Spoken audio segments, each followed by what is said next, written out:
Okay, you know at TechWiser we love Samsung phones. We have been using Samsung phone for shooting shots for about an year now. We have been voting One UI as the GOAT software for the past 2 years. And this is the newly launched Samsung A16 5G and it costs 18,999. And I would say don't buy it. What?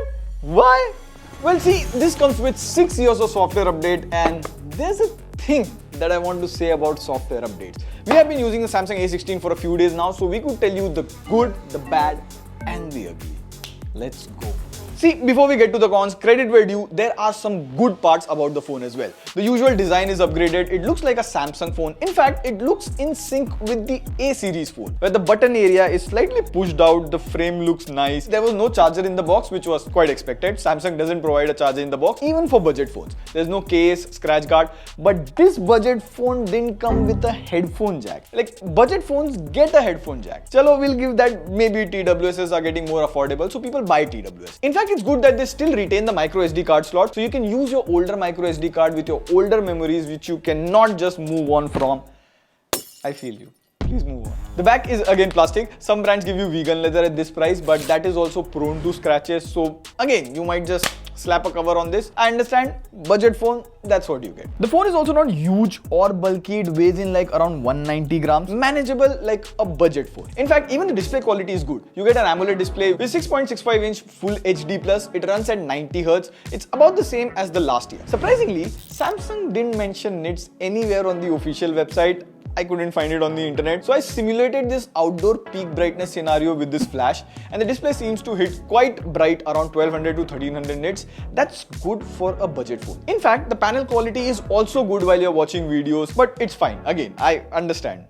Budget phone. But look at that dewdrop notch or water drop notch. Like the bottom bezel. That's the same panel design for the past 3 years. A14 5G, A15 5G and now A16 5G. Even leave that, there's a fruit company that gets away with notch at 80,000, so given. There's a side-mounted fingerprint scanner. There could have been in-display fingerprint. Kind of missed opportunity. One really good upgrade this year which I appreciate is software. You get Android 14 out of the box. This is a proper full One UI. In fact, an upgrade from the last year is now you get NFC. So that enables you to register your card in Samsung Wallet and you can access Tap to Pay. Tap to Pay is useful in scenarios when you're stuck with low network and UPI just doesn't work. Fun fact, Tap to Pay even works offline. Samsung Wallet lets you keep your DigiLocker documents and all of that. It's actually a good, useful app. There's no good lock support, but you can easily sideload it and use some of it. Not a big issue. There's also Knox security, so you get a secure folder to hide apps, have duplicate apps. Luckily, Samsung didn't skip on any sensors. There's a light sensor, proximity sensor, etc, etc. So again, zero problems while taking calls. Also, there's a voice focus feature. So suppose if you are in such noisy environments, you just tap on voice focus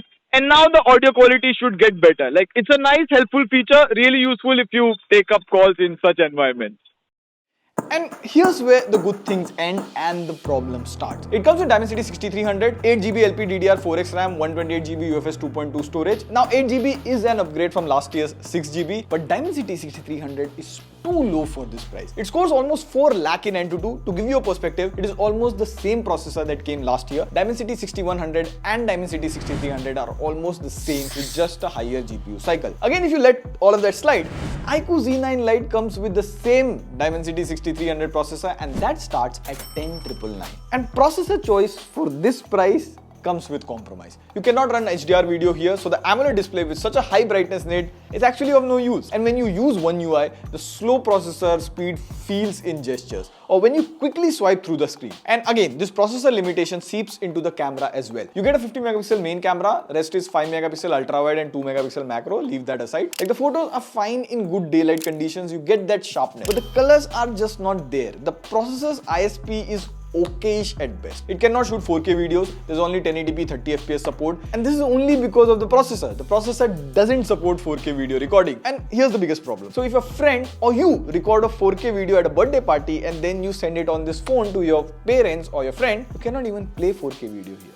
Smartphones at this price are not only getting 4K recording, but OIS, IP68 rating, etc, etc.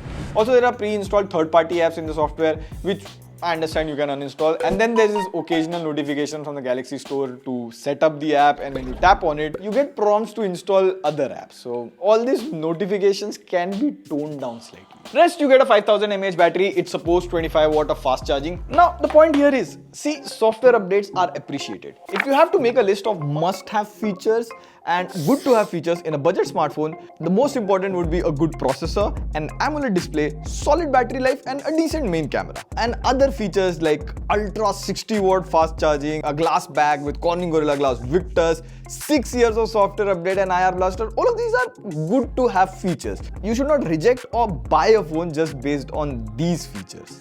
See, not just this smartphone, but every budget smartphone. In a budget phone, if you have 10 rupees to make a smartphone, you give 2 rupees for display, 2 rupees for processor, 2 for camera, 2 for back glass frame, 2 for battery and charging. The phone is a balanced budget phone. But when you bring in 6 years of software update in this picture, you have to cut 1 rupees from processor, 1 from display and 1 from the camera, and put all of that money into the software team which will support the phone for the next 6 years.